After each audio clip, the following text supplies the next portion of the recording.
ಮೇಕೆದಾಟು ಯೋಜನೆಗೆ ಅಗತ್ಯವಿರುವ ಎಲ್ಲ ಅನುಮತಿಗಳನ್ನ ಪಡೆದುಕೊಳ್ಳಲು ತ್ವರಿತವಾಗಿ ಕ್ರಮವನ್ನ ತೆಗೆದುಕೊಳ್ಳಿ ಎಂದು ಜಲಸಂಪನ್ಮೂಲ ಸಚಿವ ಎನ್ ಚೆಲುವರಾಯಸ್ವಾಮಿ ಅವರು ಅಧಿಕಾರಿಗಳಿಗೆ ಸೂಚಿಸಿದರು.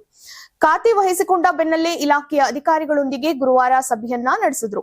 ಮೇಕೆದಾಟು ಯೋಜನೆಯ ಸ್ಥಿತಿಗತಿ, ಪ್ರಗತಿ ಮತ್ತಿತರ ವಿವರಗಳನ್ನು ಅಧಿಕಾರಿಗಳಿಂದ ಪಡೆದುಕೊಂಡರು. ಈ ಯೋಜನೆಯ ಎಲ್ಲ ಕಾನೂನು ಮತ್ತು ತಾಂತ್ರಿಕ ಅಂಶಗಳು, ಪರಿಸರ ಮತ್ತು ಅರಣ್ಯ ಅನುಮತಿ ಸಂಬಂಧಿತ ವಿಷಯಗಳು, ಭೂ ಸ್ವಾಧೀನ, ಪುನರ್ವಸತಿ, ಪರಿಸರ ಪುನಶ್ಚೇತನ ಹಾಗೂ ಮುಂದೆ ಕೈಗೊಳ್ಳಬಹುದಾದಂತಹ ಕ್ರಮಗಳನ್ನು ಒಳಗೊಂಡಂತಹ ವರದಿಯನ್ನ ಸಲ್ಲಿಸಿ ಎಂದು ಸೂಚಿಸಿದರು.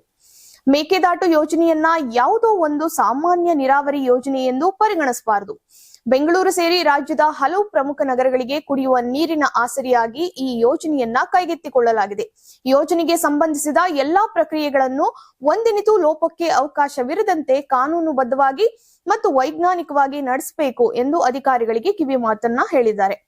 ಯೋಜನೆ ಕುರಿತಾಗಿ ಎಲ್ಲಾ ಇಲಾಖೆಗಳ ಮಧ್ಯೆ ಸಮನ್ವಯವನ್ನ ಸಾಧಿಸಿ ಅಗತ್ಯ ದಾಖಲೆಗಳು ಮತ್ತು ತಾಂತ್ರಿಕ ಮಾಹಿತಿಗಳನ್ನು ಸಿದ್ಧವಾಗಿರಿಸಿಕೊಳ್ಬೇಕು. ಕೇಂದ್ರ ಸರ್ಕಾರದ ಸಚಿವಾಲಯಗಳು ಮತ್ತು ವಿವಿಧ ಪ್ರಾಧಿಕಾರಗಳೊಂದಿಗೆ ನಿರಂತರ ಸಂಪರ್ಕದಲ್ಲಿದ್ದು ಪ್ರತಿ ಹಂತದಲ್ಲೂ ರಾಜ್ಯದ ನಿಲುವು ಹಾಗೂ ವಸ್ತುಸ್ಥಿತಿಯನ್ನ ಮನವರಿಕೆ ಮಾಡಿಕೊಡ್ಬೇಕು ಎಂದು ವಿವರಿಸಿದರು.